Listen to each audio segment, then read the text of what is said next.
मेरे प्यारे शिव भक्तों, भगवान शिव के मार्ग में तंत्र भी है, मंत्र भी है और यंत्र भी है और बहुत सारे साधना में छुपे हुए रहस्य हैं। अलग अलग जो साधनाएं हैं, पंथ हैं, संप्रदाय हैं, उनकी कौन सी टॉप किताबें हैं, कौन से प्रमुख ग्रंथ हैं जिनको पढ़कर आप उस साधना के बारे में जान सकते हैं, उस संप्रदाय के बारे में जान सकते हैं। आपको अलग अलग साधनाओं के और पंथों के, संप्रदायों के मेन जो पुस्तकें हैं, मेन जो किताबें हैं, उनके बारे में एक ओवरव्यू देते हैं। ओम नमः शिवाय।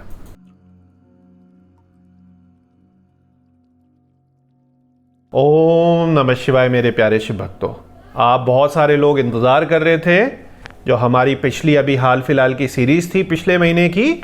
कि शैविज़्म क्या है, शैव धर्म क्या है, किस प्रकार से अलग अलग उसमें पंथ, मान्यताएं, साधनाएं हैं। इसमें हमने पूरे भारत को कवर करा था। लगभग सभी जो प्रमुख हमारे शैव मत हैं उनको हमने कवर करा था।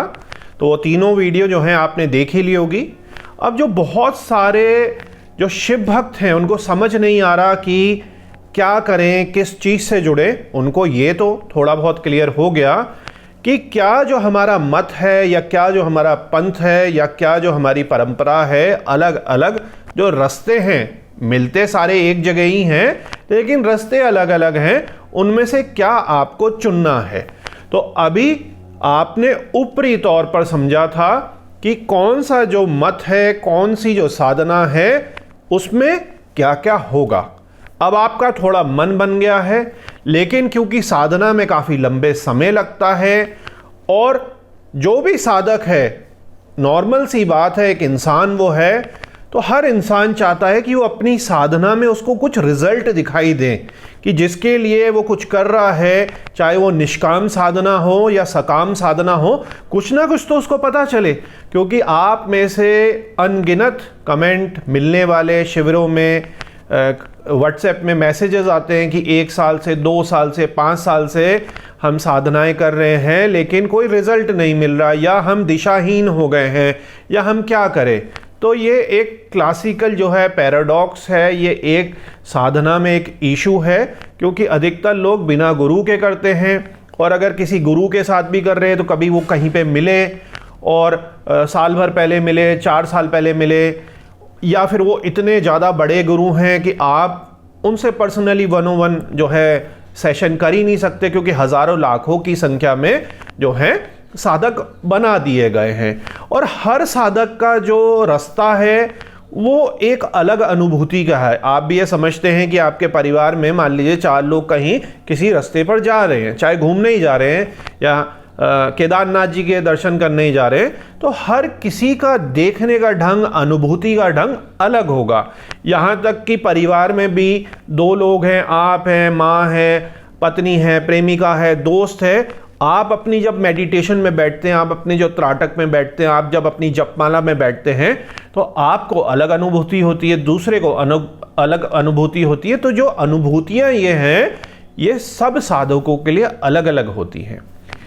आज हम इसीलिए इस वीडियो में आपको बताना चाह रहे हैं कि आपने सरसरी तौर पर एक ऊपर तो समझ लिया कि किस साधना में क्या होगा, उसके लिए किन ग्रंथों को, जो पुराने एंशिएंट हमारी किताबें हैं, ग्रंथ हमारे हैं, और जो नई उनकी कमेंट्रीज़ हैं, चाहे वो फॉरेनर्स ने आके लिखी या इंडियंस ने लिखी, भारतीयों ने लिखी, गुरुओं ने लिखी, जो अभी हाल फिलहाल की हैं, मॉडर्न जो उसकी किताबें हैं, उन सभी पर हम चर्चा करेंगे। कोशिश करेंगे जो मेन प्रचलित उसके ग्रंथ हैं, किताबें हैं, उनके बारे में हम डिस्कस करेंगे। बहुत ही ब्रीफली हम डिस्कस करेंगे, ताकि ये जो सारी किताबें हैं जिसमें आपका मन लगे तो आप अपनी सेल्फ स्टडी कर सकें, उसके नोट्स बना सकें, और उसमें जो तंत्र की, मंत्र की, यंत्र की, भक्ति की, ज्ञान की, कर्म की छोटे छोटे छुपे हुए सूत्र हैं, मेडिटेशन के सूत्र हैं, उनको आप ले सकें, ऑब्जर्व कर सकें और उसके बाद उसको डाइजेस्ट करके एब्जॉर्व कर सकें। तो जब आप ये करेंगे तो ही आपका ज्ञान बढ़ेगा। जब ज्ञान बढ़ेगा तो आपका मन जो है उसमें एक धारणा बैठेगी और आप अपनी साधना में निरंतर जो है आगे बढ़ते चले जाएंगे। इसमें हम चर्चा करेंगे कि जो कुछ अच्छी किताबें हैं स्थापित किताबें हैं, पुराने एंशिएंट स्क्रिप्चर से निकली हुई हमारी जो ग्रंथ हैं, और कुछ जो अभी मॉडर्न समय पर रिसर्च करके, कमेंट्री करके, उसको ट्रांसलेट करके लिखे गए हैं, उन पर भी हम चर्चा करेंगे, ताकि जो हमारा शिव ज्ञान है वो आप ले सके। जैसे एग्जाम्पल मैं देता हूँ, किसी का मन मान लीजिए नाथ संप्रदाय में लग गया, उन्होंने कहा नाथ संप्रदाय, और हमारे को नाथ की जो ये दो दो तीन तीन चीज़ें हैं बड़े मन को भारी हैं, तो अब आपको पता होना चाहिए कि क्या ग्रंथ है, ताकि आप जिस किसी गुरु को ढूंढे या खुद भी ऑनलाइन भी किसी को गुरु मानकर अपनी साधना को आप बढ़ा रहे हैं, जब आपकी साधना बढ़ेगी तो कोई ना कोई जो अच्छे गुरु हैं आपको मिल ही जाएंगे,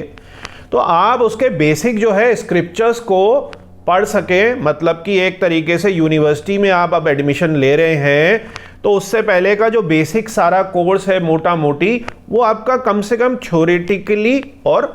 प्रैक्टिकली भी कवर हो जाए। प्रैक्टिकली ज़्यादा तो साधना से और गुरु के मार्गदर्शन में होगा, लेकिन फिर भी बहुत सारी ऐसी चीज़ें हैं जो आपको ज़मीनी स्तर पर ज्ञान के रूप में जो है क्लियर होनी चाहिए कि आखिर ये इसके जो प्रिंसिपल्स और फंडामेंटल्स हैं वो क्यों और कैसे काम करते हैं। लिखित से कई लोग कहते हैं कि कुछ नहीं होता, सब जो है मान लीजिए भक्ति है या सब चीज़ केवल बैठ के ही होगा, वो भी अपनी जगह बात सही है, वो पहले के समय में होती थी। वरना आप बताइए कि इतने हज़ारों सैकड़ों साल पहले पतंजलि योग सूत्र भी लिखा गया, हमारे गोरखनाथ जी का सारा का सारा उनका तो बहुत बड़ा श्रेय है कि उन्होंने बहुत बड़ी कंपाइलेशन करी। और कश्मीर शैविज़म की भी बात करें तो वासुगुप्त ने, अभिनव गुप्त जी ने, सब ने बहुत बड़ा बड़ा कंपाइलेशन करा, बहुत ही बड़ा। इसी तरीके से साउथ में भी जब हम जाते हैं उसमें भी क्या कहते हैं लिखा गया, इसी तरह महाभारत, रामायण, उसके अंदर का भगवद गीता के जो पूरे अध्याय हैं, तो सब कुछ लिखित रूप में मौखिक के बाद लिखित तो हुआ। तो लिखित से आप मुंह से बोलिए या लिखित हो या देख के हो, मेन है कि आपके मन में किसी चीज का अच्छा बीज डल जाए, अंकुरित हो जाए। चाहे आप ऐसे प्रैक्टिकली देख रहे हैं, ऑनलाइन देख रहे हैं, पढ़ रहे हैं, अनुभव कर रहे हैं, ध्यान के द्वारा आ रहा है, तो ये सारी चीज़ें आज हम इस पर डिस्कस करेंगे। तो एक एक करके हम अलग अलग मेन संप्रदायों को लेते हैं और उनकी टॉप किताबों की बहुत ही ब्रीफ चर्चा करते हैं, क्योंकि हर जो किताब है बहुत बड़ी है, गूढ़ है, उसमें भी मल्टी लेयर है, अलग अलग भाष्य उसमें है, अलग अलग मतलब हैं, लेकिन आपको एक बेसिक आइडिया आ जाएगा। जैसे मैंने अभी नाथ संप्रदाय का बताया, इसी तरीके से जो साउथ के हैं तो वो अपने हिसाब से तमिल सिद्धांतों को समझ सकते हैं कि क्या मैं उससे जुड़ना चाहता हूँ। किसी का मन भक्ति में ज़्यादा नहीं है, वो प्रैक्टिकली योग करना चाहता है, तो वो फिर किस तरीके से कर सकता है। और आप, मेरा तो मानना है कि सब एक ही, आप कॉम्बिनेशन और इन्फ्यूजन भी कर सकते हैं। ऐसी कोई मनाही रोक तो है नहीं हमारे, क्योंकि भगवान शिव के तो खुद ही देखिए कितने निराले हैं हमारे भगवान शिव, कि शमशान में भी हैं और त्रिलोकधारी भी हैं, बहुत सौम्य भी हैं, और जहाँ जरूरत है तो बहुत उग्र भी हैं हमारे भैरव। तो शैविज्म में भी कई बारी लोग बस पकड़ के छोटी सी चीज रह जाते हैं। तो हमें कुएं के मेंढक से बाहर होना है, पूरा दुनिया, पूरा शैविज्म ही हमारा है। तो आप भक्ति को भी ज्ञान के साथ मिक्स कर सकते हैं, आप इस संप्रदाय को दूसरे के साथ भी, मतलब आपने तो रसपान लेना ना, जिसमें आपका मन और भक्ति लगे। अगर मान लीजिए किसी में आपकी जबरदस्ती आपको करना पड़ रहा है, जबरदस्ती पारिवारिक परंपरा के कारण करना हो रहा है, लेकिन आपका मन ही नहीं है उसमें, आपका थोड़ा अलग तरीके से है, तो आप वो वाले रास्ते पर, अपने पथ पर भगवान शिव के बढ़ जाइए, तो ही आपकी जो है साधना सफल होगी। तो चलिए मेरे प्यारे शिव भक्तों, भगवान शिव का नाम लेकर हम जो मेन बुक्स हैं अलग अलग पंथ की, उनकी चर्चा करते हैं। और हाँ मेरे प्यारे शिव भक्तों, क्योंकि वीडियो जो है एक बहुत बड़ा समूह देखता है और कई लोग बड़े सात्विक ढंग से आते हैं, उसी में तर्क वितर्क और कुतर्क तो शुरू से ही परंपरा चली आ रही है। हमारा जो मेन ऑब्जेक्टिव है ये सारी वीडियोस बनाने का, कि जो भी नए साधक हैं, स्पेशली जो मार्ग से भटक गए हैं, उनको अपने ही सनातन धर्म, हिंदू धर्म, शैविज्म के बारे में नहीं पता है, उनको एक अच्छी ऑथेंटिक जानकारी देना। यहाँ पर पॉजिटिविटी के साथ मैं आपको ये बताना चाहता हूँ कि जो शैविज्म है बहुत ही ज़्यादा अनंत है, उसका कोई अंत ही नहीं है, इतना ज़्यादा बड़ा है, मल्टी लेयर है, लिमिटलेस है। ये किसी भी व्यक्ति, किसी भी गुरु, कोई भी है इस संसार में जिसने देह रखी हुई है फिजिकल बॉडी में, जो अवतरित हुआ है या फिजिकल बॉडी में कोई ज्ञानी पुरुष है, वो भगवान शिव के पूरे तत्व को इस जन्म में क्या कितने भी जन्म में पूरा नहीं बता सकता, क्योंकि वो अनादि हैं और अंत हैं। तो यहाँ पर एज अ हम्बल शिव भक्त मैं आपसे वो शेयर करता हूँ जो मैंने अलग अलग गुरुओं से सीखा है, अलग अलग जगह सीखा है, बचपन से लेकर अभी तक का जो यात्रा रही है। आपको यदि लगता है कि कोई चीज़